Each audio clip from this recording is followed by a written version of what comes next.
دماغ کا گناہ کیا ہوتا ہے کہ ذہن میں کوئی خیال آیا برا اور اس خیال کو ہی آگے سوچنا شروع کر دیا. اگر وہ غیر محرم کا خیال ہے تو یہ دماغ کا زنا ہے، سوچ کا زنا ہے، اور اس میں نوجوان بچے اور بچیاں زیادہ ملوث ہوتے ہیں. شاید وہ اس کو گناہ ہی نہیں سمجھتے کیونکہ وہ سمجھتے ہیں دوسرا تو کوئی پاس ہے نہیں. اس کو فینٹیسی کہتے ہیں.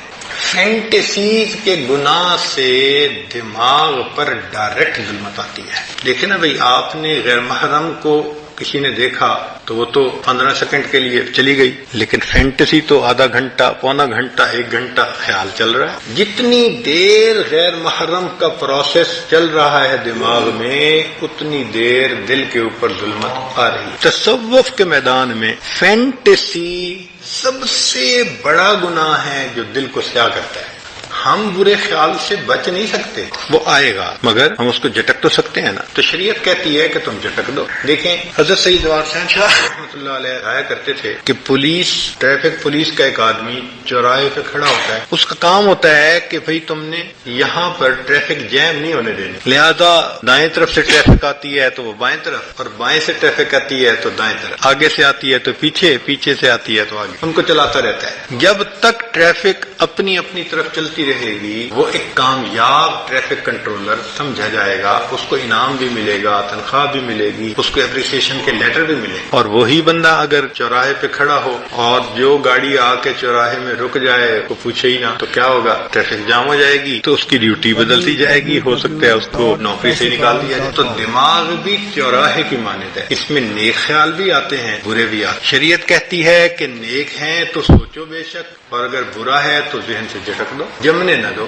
تو ایک اصول کی بات یاد رکھیں، برا خیال ذہن میں آنا برا نہیں ہے. برا خیال ذہن میں آنا برا نہیں ہے، برے خیال کو دل میں لانا اور دل میں جمانا یہ برا ہے. بات سمجھ گئے؟ احیاناً خیال آ جائے کوئی بھی برا نہیں ہے، وہ اس کو جھٹک دو، کیونکہ خیال کا آنا بس میں نہیں ہے. ہمارے ہر طرح کے خیال آتے ہیں، اور یہ بھی اللہ کی قدرت ہے اور اللہ کی نعمت ہے خیالات کا آنا. اچھا سوچیں، آپ کو بیوی نے کہا جی کہ مجھے افطاری کا سامان بنانا ہے، تو آپ ذرا بازار سے فلاں چیزیں لے آئیں.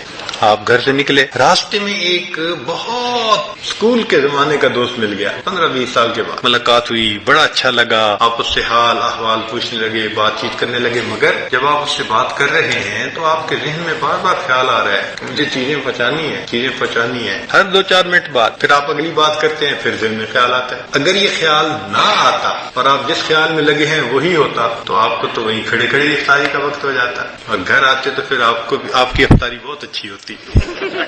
تو یہ اللہ کی رحمت ہے کہ ہم کسی کام میں مصروف ہو جاتے ہیں مگر ہٹ کے خیال آتا رہتا ہے. آپ نے ایئرپورٹ پہ جانا ہے، آپ کو دیر ہو رہی ہے، ہم کہتے ہیں اچھا جی میں اب بات کو مکمل کرتا ہوں، مجھے ذرا جانا ہے. تو یہ تو اللہ کی رحمت ہے، بار بار خیال کا آنا. تو ریپیٹیشن ہونا خیال کا یہ فطرت ہے انسان. تو خیال آئیں گے، اچھے بھی آئیں گے، برے بھی آئیں گے، مگر اتنا ہوتا ہے کہ سالک کو برے زیادہ آتے ہیں، اچھے تھوڑے آتے ہیں. اور جب انسان سالک اپنے آپ پر محنت کر لیتا ہے تو پھر ایک ایسا وقت آتا ہے کہ اچھے خیال آتے ہیں، برا خیال آتا ہی نہیں، خیال ہی نہیں آتا. ایسی سوچ پاک ہو جاتی ہے، محنت کرنی پڑتی ہے.